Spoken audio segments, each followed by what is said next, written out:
এই ছোট্ট সংসারের দায়িত্ব আমার মাথার উপরে, আর এই দায়িত্বগুলো আমি কিন্তু নিজের মাথা ঠান্ডা রেখেই সমস্তটা পালন করি। আর এই ছোট্ট সংসারের ছোট্ট ছোট্ট ফার্নিচারগুলো আমার কাছে অনেকটাই দামি। শুভ সকাল আমার প্রিয় বন্ধুরা, সকলে কেমন আছো? আশা করছি প্রত্যেকে বেশ ভালো আছো এবং সুস্থ আছো। আর তোমাদের সবাইকে আমার একটি নতুন ভিডিওতে অনেক অনেক স্বাগত। আশা করি আজকের ভিডিওটা তোমাদের খুব ভালো লাগবে। প্রথমত ভিডিওটা শুরু করার আগে আমার যারা বয়োজ্যেষ্ঠ তাদের চিচরণে সত্য প্রণাম, ছোটদেরকে অনেক স্নেহ এবং ভালোবাসা জানিয়ে তোমাদের সকলকে সাথে নিয়েই কিন্তু আজকের ভিডিওটা শুরু করেছি। আর প্রিয় বন্ধুরা, আজকের ভিডিওটা কিন্তু অনেকটা দেরি করেই শুরু করেছি, মানে সকালবেলা আশিপাশি সমস্ত কাজই আমি অফ ক্যামেরায় করে নিয়েছি। তারপরেই কিন্তু এই যে তোমাদেরকে সাথে নিয়ে রান্নাটা শুরু করে দিলাম। আর এখন ওই সকাল 8টা মতো বেজে গেছে, আর তোমাদের দাদা ভাইয়ের তো অফিস আছে, ওর জন্যই কিন্তু ব্যস্ত হয়ে এই যে সকালবেলা কিছুটা রুটি করছি, আর তার সঙ্গে কিন্তু আলু আর গাজর দিয়ে ভেজেছি। এটা দিয়েই আজকে সকালে আমরা প্রত্যেকে একটু খেয়ে নেব। আর এই খাওয়া দাওয়াটা কিন্তু সকালবেলায় করবো, আর দুপুরবেলার দিকে ভেবেছি গরম গরম একটু ভাত রান্না করে নেব। আর শনিবারের দিন তো যেহেতু নিরামিষ তরকারি ভাত করতে হবে, ওই জন্য কিন্তু অত চাপও নেই। আর নিরামিষ ভাত তৈরি করতে কিন্তু বেশি সময়ও লাগে না। ভেবেছি ওটা ওই 12টার দিকে করব। আর এদিকে কিন্তু এই যে ছেলে কিন্তু ঘরে বই নিয়ে বসেছে। আর শীতের দিন তো তোমরা তো প্রত্যেকেই জানো, লেপ কাঁথায় বিছানা পুরো ভরে যায়। আর আমার মেয়েকে আমি সকালবেলার দিকে মুখ ধুইয়েছি, মানে এই তো উঠেছে ও 10-15 মিনিট মতো, মুখটা ধুইয়ে দিয়েছি। আর আমার ছেলেও না মুখে ক্রিম নিতে চায় না, জোর করে এই যে একটু ক্রিম দিয়ে দিলাম। ওকে প্রতিদিন এরকম জোর জার করেই লাগাতে হয়, এত বড় হয়ে গেছে তবুও ক্রিম লাগাতে চায় না। আর মেয়েটা ওর দেখা দেখি শিখে গেছে, ও নিতে চায় না ক্রিম, জোর করেই আমার লাগাতে হয় প্রতিদিন। তবে শীতের দিন তো করে না লাগায় তাহলে কিন্তু ওদের মুখটা ফেটে যাবে, আর ওরা কিন্তু আরও বেশি কষ্ট পাবে, ওই জন্য জোর করেই একটু দেওয়ার চেষ্টা করি। আর এই যে তোমাদের সঙ্গে কথা বলতে বলতে কিন্তু ওদেরকে ক্রিম মাখিয়ে দিলাম। আর আমার ছেলে পড়া বাদ দিয়ে অনেক দুষ্টুমি করছিল, জানো, ভীষণ খারাপ লাগে। তবে আমি এই যে একটু বসেছি, তার জন্য কিন্তু আবার একটু পড়াশোনা করলো ওরা দুজনাই, আর মেয়েকে একটু নিয়ে পড়ালাম।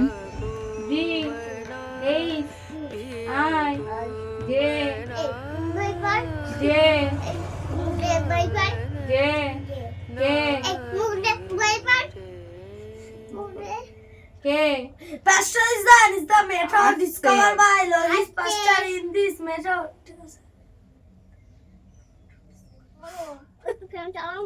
তো গরম লাগছে? খুলে গেল, আমি বলে ছাতা না এই যে দাঁড়া আছে কাকুলি বানাই দে। এবার এ ফর কি রে? Apple apple B for B for কি এটা? বয় সি ফর কি? বিল্লু বিল্লু না, বলো বিল্লু, বলো সি ফর ক্যাট। ক্যাট তারপর ডি ফর কি? ডি ফর এটা কি? D for dog. E for elephant. এটা এখন রাখো, আগে পড়ে নাও, ওদেরকে পড়াশোনা করিয়ে তারপরে আবার চলে এসেছে এই যে রান্নাঘরে। আর আমার ছেলে বলছে, মা আমাদের আজকে একটু দুধ চা করো, যেহেতু রুটি আছে ও বলছে রুটি দিয়ে দুধ চা খাবে।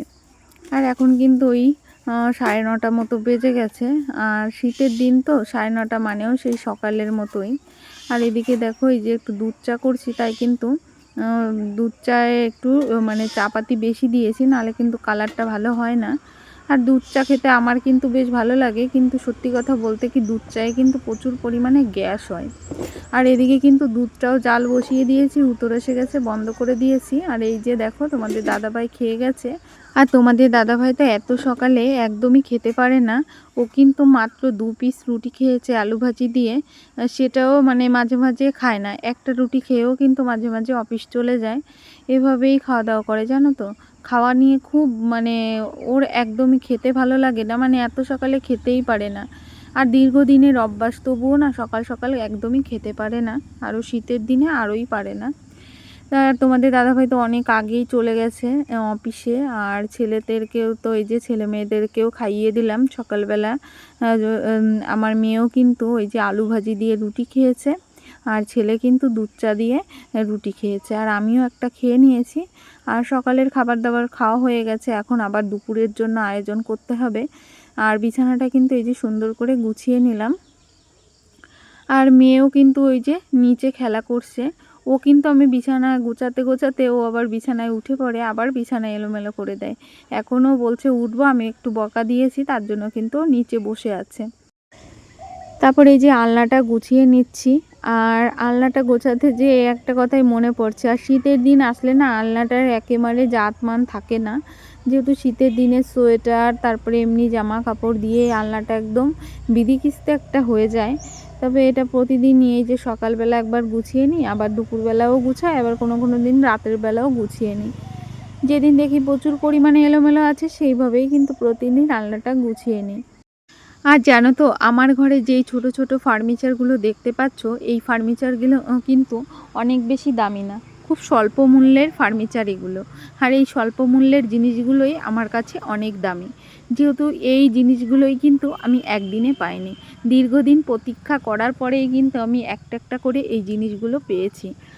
আর সবথেকে বড় কথা, ওই জন্যই আমার কাছে অনেক দামি এই জিনিসগুলো।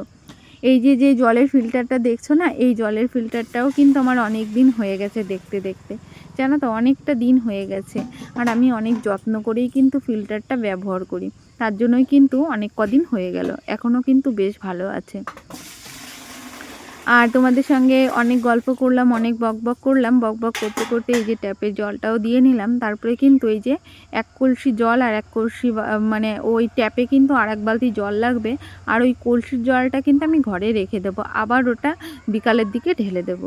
এভাবেই কিন্তু প্রতিদিন ট্যাপে জল নিয়ে আমি মানে ট্যাপের জল দিয়েই রান্নাবান্না করতে হয়, তো তারপরে আবার সবজিপাতিও ধুতে হয়। আমাদের কলের জল প্রচুর পরিমাণে আয়রন, ওই জন্য কলের জল দিয়ে কখনোই কোনো কাজ করা যায় না, শুধু ওই শাক পাতাগুলোই ধোয়া যায়। আর যদি তুমি কচু কাটো না, কচু কাটলেও কলের জল দিয়ে ধুলে আমাদের মানে কচুটা কালো হয়ে যায়, ওই জন্য বেশিরভাগ সবজি আমি ওই ট্যাপের জল দিয়েই ধুয়ে নিই। আর এই দেখো রান্নাটা বসিয়ে দিয়েছি, এখন যেহেতু ওই 12টার মতো বেজে গেছে, ওই জন্য কিন্তু ঝটপট করে আজকে রান্নাটা আগে বসিয়ে দিলাম, যেহেতু ছেলে মেয়ে খাবে, ছেলে মেয়ে সকালবেলা রুটি খেয়েছে, ওদের জন্যই কিন্তু আমি ব্যস্ত হয়ে এই যে রান্নাটা বসিয়ে দিয়েছি। প্রথমে ভাতটা বসিয়ে দিলাম, আর ডালটা আগেই আমি সিটি মেরে রেখেছিলাম, এখন কিন্তু ঝটপট করে ডালটা সম্বারা দিয়ে নেব। এখনও পর্যন্ত যে সকল বন্ধুরা আমার ভিডিওর সাথে আছো, তোমাদের সবাইকে অসংখ্য ধন্যবাদ। নতুন পুরাতন সকলেভাবে আমার পাশে থেকো, আর যারা নতুন আসছো তাদেরকে বলবো ভালোবাসা দিয়ে আমার ছোট্ট পরিবারের পাশে থেকে যেও। আর আমিও ঠিক সময় মতো তোমাদের পরিবারে চলে যাব, তোমাদের ভালোবাসা দিয়ে আসবো। তার জন্য একটু সময় আর ধৈর্য ধরতে হবে সকলকে। আর সবাইকে কিন্তু অনেক অনেক ভালোবাসা জানাই, যারা আমার পরিবারে এসেছো, আমাকে কমেন্ট করছো, তোমাদের সবাইকে অসংখ্য অসংখ্য ধন্যবাদ। সকলে এভাবে আমার পাশে থেকো। আর এই যে তোমাদের সঙ্গে কথা বলতে বলতে কিন্তু আমার ডালটা সম্বারা দেওয়া হয়ে গেছে, মটরের ডাল করেছি। ডালটা না মানে খুব সুন্দর হয়েছে, মানে দেখেই মনে হচ্ছে দারুণ টেস্টি হবে খেতে। তারপরে কিন্তু এদিকে কিন্তু আমি লাউ ভাজি বসিয়ে দিয়েছি, আজকে ওই যে শনিবার, ওই জন্য একটু ডাল করেছি, আর এদিকে একটু লাউ ভাজি করে নেব, আর তার সঙ্গে একটা টক করব। এটা দিয়েই কিন্তু আজকে প্রত্যেকে আমরা দুপুরে খাওয়া দাওয়া করব। তোমাদের দাদাভাই তো বাড়িতে নেই, ছেলে মেয়ে আর আমি খেয়ে নেব। আর এদিকে লাল ঘন্টটা দিয়ে বসিয়ে দিয়ে তারপরে আমি টক শাক কেটেছি, সেই টক শাকগুলো কিন্তু কলপাড় থেকে ধুয়ে নিয়ে আসবো। যেহেতু ওই যে বললাম, শাক পাতাগুলো কিন্তু কলপাড় থেকে ভাসিয়ে ভাসিয়ে ধুয়ে নিই। আর শাক পাতা না অল্প ধোয়ায় খেতে ভাল লাগে না, মানে খেতে ইচ্ছা করে না। ভালো করে বেছে নিয়ে ভালো করে কলপাড় থেকে অনেক জল দিয়ে ধুয়ে নিলে কিন্তু বেশ পরিষ্কার হয়। আর এদিকে এসে দেখি এই যে লাল ঘন্টটাও হয়ে গেছে, মানে লাউ ভাজিটাও হয়ে গেছে, নামিয়ে নিলাম, তারপরে টক শাকটা করে নিলাম। এই পর্যন্ত যে সকল বন্ধুরা আমার ভিডিওর সাথে আছো, তোমাদের সবাইকে অসংখ্য ধন্যবাদ। সকলে এভাবে আমার পাশে থেকো, আর যারা প্রতিনিয়ত কমেন্ট করছো, তোমাদের সবাইকে অসংখ্য ধন্যবাদ। আর যারা নতুন আসছো, অবশ্যই তোমাদেরকে বলবো চ্যানেলটিকে সাবস্ক্রাইব করে দিয়ে আমার পরিবারের পাশে থাকার জন্য। আর আমি ঠিক সময় মতো তোমাদের পরিবারে চলে যাব। আর দেখো আমার ছেলে মেয়ে খুব দুষ্টুমি করে, জানো, ওদের দুষ্টুমিটা তোমাদের সঙ্গে একটু শেয়ার করলাম। আর এখন কিন্তু ওই দুপুর 1টা মতো বেজে গেছে, আর রান্না বান্না তো কমপ্লিট, আর ছেলে মেয়ে স্নান করে চলে এসেছে, ওদের কিন্তু এখন দুপুরের খাবারটা বেড়ে দেবো। আর মাথায় কিন্তু আমার প্রচুর পরিমাণে দায়িত্ব, মানে এই সংসারে। যেমন আমার ছেলের এখনো এক্সাম শেষ হয়নি, সেটা তো আছেই, মাথায় চাপ। তারপরে আবার সংসারের চাপ, নিজের শরীর অসুস্থতার চাপ, মানে চারিদিকে আমি চাপ দেখছি আমার তোমার মাথায় সোয়েটারটা প্রচুর পছন্দ হয়েছে? পরিমাণে। আর কে এনে ভিডিওটা না দিয়েছে গো? সারাদিন করতে ভালোই লাগে না, তাই আজকের ভিডিওটা মানে এই তোমার বাবা পর্যন্তই এনে করলাম। দিয়েছে? সবাইকে টাটা, ওটা দেখা যাবে তোমার নেক্সট সোয়েটারের ভিডিওতে। কালারটা কি বলো তো একটু?